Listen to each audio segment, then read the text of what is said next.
আমাদের মোবাইল স্ক্রিনে আসার পরে আমরা সর্বপ্রথম বাইন্যান্সটি ওপেন করে নেব। এরপর আমরা এখান থেকে ওয়ালেটে চলে আসব। তো আমার এখানে দেখতে পাচ্ছেন $37। তো আমি এখান থেকে প্রথম স্পটে চলে আসব। তো স্পটে আসার পরে এখানে দেখতে পাচ্ছেন আমার $37 এবং আমার এখানে ইউএসডিটি আছে $5। তো আমরা ইউএসডিটি বের করব। তো আমরা ইউএসডিটিটাকে এখান থেকে ট্রান্সফার করে ফান্ডিংয়ে নিয়ে যাবো, এই জন্য এই ট্রান্সফারের উপরে একটি ক্লিক করব। এরপর এখানে দেখতে পাচ্ছেন স্পট ওয়ালেট এবং ফান্ডিং। তো এখানে ফান্ডিংয়ে যেহেতু নেব এই জন্য ফান্ডিং নিচে রেখে, আর যদি না থেকে ডান কর্নার দিয়ে আপনারা চেঞ্জ করে নেবেন। তো এরপরে দেখতে পাচ্ছেন এখানে কয়েন, আমাদের এখানে ইউএসডিটিটাকে নিয়ে আসতে হবে। তো এই জন্য আমরা ইউএসডিটির উপর ক্লিক করে এখান থেকে আপনারা যদি যা দিবেন, দেখা গেল আমি $5 দেব, তো এখানে আপনারা ম্যাক্সে ক্লিক করবেন। যদি কম দিতে চান তো কম এখান থেকে দিতে পারবেন। তো আমি যেহেতু আমি $5 পে করবো এই জন্য এখান থেকে আমি কেটে 5 দিয়ে দেবো। তো এরপর এখান থেকে কনফার্ম ট্রান্সফার, তো এটার উপরে একটি ক্লিক করে দেবো। তো দেখতে পাচ্ছেন 5DT ট্রান্সফার সাকসেস। তো এরপর এখান থেকে ওকে দিয়ে ব্যাগে চলে আসবো। এরপর এখানে আমরা ফান্ডিংয়ে চলে আসবো। এরপর এখানে এই যে দেখতে পাচ্ছেন P2P নামের যে অপশনটি, এই P2P নামের এই অপশনের উপরে একটি ক্লিক করুন। তো এখানে আসার পরে এখানে আমাদের মূল কাজ, তো এই যে সর্বপ্রথম উপরে যে কর্নার দেখতে পাচ্ছেন BDT, তো এখানে অবশ্যই আপনাদের BDT দিতে হবে, যদি না থাকে এখান থেকে দিয়ে নেবেন। তো এরপর এখান থেকে আমরা ব্যাগে চলে আসবো। তো এরপর এখানে আপনারা বাই অথবা সেল দুইটাই এখান থেকে করতে পারবেন। এই যে যদি বাই করেন তাহলে বাই, আর যদি সেল তাহলে সেলে। তো আমরা যেহেতু সেল করব এই জন্য আমরা সেলের উপরে একটি ক্লিক করে দেব। তো এরপর আপনারা টাকাটা কিসে নিতে চান তো এটা অ্যাড করতে হবে। এর জন্য এখান থেকে যে পেমেন্ট দেখতে পাচ্ছেন এখানে ক্লিক করুন। আমার যেহেতু পেমেন্ট আমি বিকাশে নেব এই জন্য আমার বিকাশ অ্যাড করা রয়েছে, আপনারা এখান থেকে অ্যাড করে নেবেন। এই যে বিকাশ নগদ আপনারা সব বের করতে পারবেন যাতে চান। তো এখান থেকে আমরা বিকাশটা দিয়ে কনফার্মে ক্লিক করে দেব।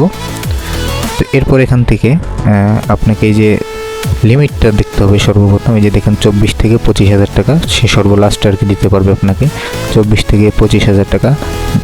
এরকম অনেক বড় বড় অ্যামাউন্ট আছে, যেহেতু আমরা $5 বের করব তো এই জন্য আমাদের এখান থেকে প্রয়োজন নাই কোনো। এখান থেকে আমরা এই যে অ্যামাউন্টের উপরে একটি ক্লিক করে আমাদের যে টাকাটা আমরা বের করব এখানে আমরা লিখে দেব, ধরুন 600 টাকা। তো 600 দেওয়ার পরে সার্চ দেওয়ার পর দেখতে পাচ্ছেন এখানে এই যে সর্বনিম্ন যে টাকাটা 400 থেকে 250 টাকা, মানে এরা দিবে কম টাকা দিবে। এই জন্য আমরা এখান থেকে একটি ভালো দেখে সেলারকে খুঁজে নেব যার রেটটা খুব ভালো রয়েছে বা সে খুব ভালো লেনদেন করেছে। তো এরকম একজনকে আমরা বেছে নেব এখান থেকে। তো আপনারা আপনাদের মন মতো একজনকে খুঁজে নেবেন, ভালো করে চেক করে নেবেন এখান থেকে। তো আমরা এই যে দেখতে পাচ্ছেন এই যে এই সেলারকে আমরা খুঁজে নিয়েছি। তো আমরা এখান থেকে এই জন্য সেলের উপরে একটি ক্লিক করে দেবো। তো এরপর এখান থেকে আমাদের এই যে উপরে দেখতে পাচ্ছেন ইউএসডিটি, তো এখানে আমাদের 5 দিয়ে দিতে হবে যেহেতু $5 বের করবো। এরপর এখান থেকে এই নিচে বিকাশের অপশনটা এখান থেকে আপনারা দিয়ে নেবেন, যদি না থাকে এখান থেকে দেওয়ার অপশন আছে, এখান থেকে যা যা আছে একটু পড়ে নিয়ে নিচের এই অপশনতে ক্লিক করুন। এরপর এই যে চ্যাট নামে যে অপশনটি দেখতে পাচ্ছেন এখানে একটি ক্লিক করুন। তো এখানে আপনারা এই যে উপরে দেখতে পাচ্ছেন টাইম রয়েছে 14 মিনিটের একটি টাইম দিয়েছে। এখানে অবশ্যই আপনাদের এই 14 মিনিটের মধ্যে টাকাটা বের করতে হবে। তো এত সময় লাগবে না অবশ্য। এখানে আমি তাকে আমার বিকাশ নাম্বার যেহেতু দিয়ে দিয়েছি, সে ওই যে আমার টাকা দেখেন আমার বিকাশ 603 টাকা দিয়ে দিয়েছে। তো এখান থেকে সে পেড লিখেছে, আমি এখান থেকে তাকে একটু ওয়েট করতে বলবো, আমি চেক করে নেব টাকাটা আসছে কি না। তো আমি ওয়েট করে এরপর আমি আমার বিকাশে চলে আসলাম।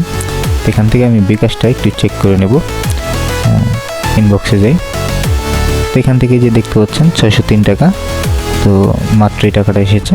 আমি তাকে এটা অর্ডারটা এখন কনফার্ম করে দিতে হবে, নাহলে সে ডলারটা পাবে না, আমাকে রিপোর্ট মেরে দেবে আমার আইডির জন্য খুব প্রবলেম হবে, এটা করা যাবে না। তো এরপরে এখান দেখতে পাচ্ছেন নিচে এই যে পেমেন্ট রিসিভ, এখানে একটি ক্লিক। এরপর নিচের এই অপশনটিতে ক্লিক করুন আই হ্যাভ ভেরিফাইড। তো এখান থেকে কনফার্মে ক্লিক করুন। তো এরপর এখান থেকে আপনারা যেটা দিয়ে আপনাদের বাইন্যান্সটা ভেরিফাই করা রয়েছে ওইটা একটা কোড যাবে, অথেন্টিক, গুগল অথেন্টিক। তো আমার যেহেতু এখানে কোডটা চলে এসেছে আমি কোড দিয়ে কনফার্ম করে দেবো। দেখতে পাচ্ছেন 603 টাকা ডান, মানে সে আমাকে দিয়েছে, আমি তাকে ডলার পাঠিয়ে দিয়েছি। তো আমরা চেক করে নেব আমাদের ডলারটা গেছে কিনা। এই যে দেখতে পাচ্ছেন রিসেট দেওয়ার পরে 0 হয়ে গেছে। তো ফান্ডিংয়ে ডলারটা ছিল, এখন 0 হয়ে গেছে। এখান থেকে আমার ব্যালেন্সও কেটে গেছে। তো ধন্যবাদ পুরো ভিডিওটা দেখার জন্য। আর যদি কারো বুঝতে প্রবলেম হয় অবশ্যই কমেন্ট বক্সে জানাবেন। ধন্যবাদ সবাইকে। আসসালামু আলাইকুম।